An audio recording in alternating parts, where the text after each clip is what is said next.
বহু বহু যুগ পর প্রকৃতির কাছে এলাম। নাগরিক জীবনের ভিড় ঠেলে একান্ত নির্জনে আজ আমি প্রকৃতির দ্বারে। মুক্ত হাওয়া বয়ে চলেছে এ গাছ ও গাছের পাতা স্পর্শ করে। মাঠে সবুজ ফসলের কচি পাতাগুলো নাড়িয়ে দিয়ে বাঁশের ছিপের পরে কচি লাউ, শিম গাছের ডগাগুলো তুলিয়ে দিয়ে শান্ত নদীর জল আউলে দিয়ে চলে গেছে কোথায় সুখের শিহরণ। হৃদয়ের গভীরে দোলা দিয়ে যায় ফিঙের নাচ, ছবির মতন ফুটে ওঠে প্রকৃতির ক্যানভাসে। বাঁশির মতন সুর তুলে শান্ত উদাস নদীর জল কুলকুল বয়ে যায় নিরবধি। আমি চেয়ে চেয়ে দেখি আর হৃদয় জোড়াই। সুখ কুড়ায় প্রকৃতির দ্বারে দ্বারে, বেখেয়ালে কোথায় উদাস হয়ে হারিয়ে যাই। কিন্তু হায়, প্রতিযোগিতার তীব্র জ্বালা আধুনিক মনগুলোকে পুড়িয়ে দিয়ে যায়।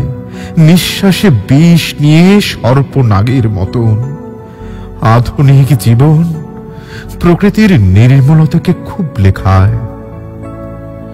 নদীর বহতা মরে যায় বালিয়াড়ির ফাঁদে পড়ে,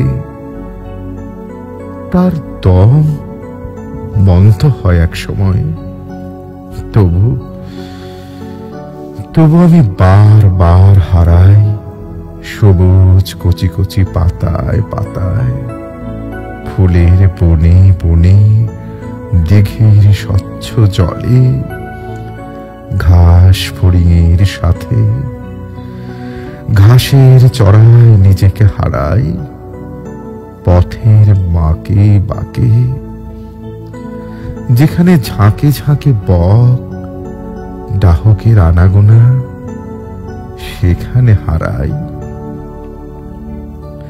দম বন্ধ নাগরিক শরীর ছেড়ে নির্মল প্রকৃতির দ্বারে দ্বারে, সাদা সাদা বকের সাথে, নীলকণ্ঠী পাখির সাথে, শালিক পাখির বাগানে, যেখানে শিমুল, পলাশ, করবী, কৃষ্ণচূড়া ফুটে আছে গাছের ডালে ডালে, সেখানে হারাই, বারবার হারাই। অনাবিল কাল ধরে হারাই, সুখের স্বপন নিয়ে হারাই। জীবন রাঙাই, বাঙালিয়ানা সাজাই। নাগরিক জীবনকে দূরে ঠেলে প্রকৃতির গায়ে গায়ে মিশে থাকতে বড্ড মন চায়।